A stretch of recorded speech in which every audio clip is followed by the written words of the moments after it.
குன்னூரில் தொடர்ந்து இரவில் கனமழை பெய்து வருவதால் பொதுமக்களிடையே கடும் பீதி ஏற்பட்டுள்ளது.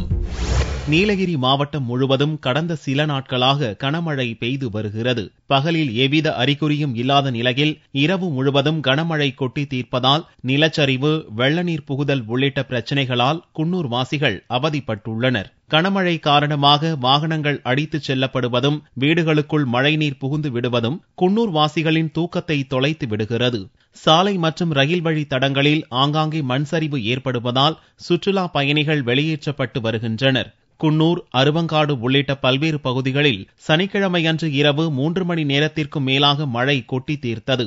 நீலகிரியில் கோடை சீசன் துவங்கியுள்ள நிலையில் கோடை மழையும் தீவிரமடைந்துள்ளதால் குன்னூர் மக்கள் தூக்கத்தை தொலைத்து நிற்கின்றனர். மாவட்ட நிர்வாகம் முன்னெச்சரிக்கை நடவடிக்கைகளை முடுக்கிவிட வேண்டும் என்று எதிர்பார்த்துள்ளனர்.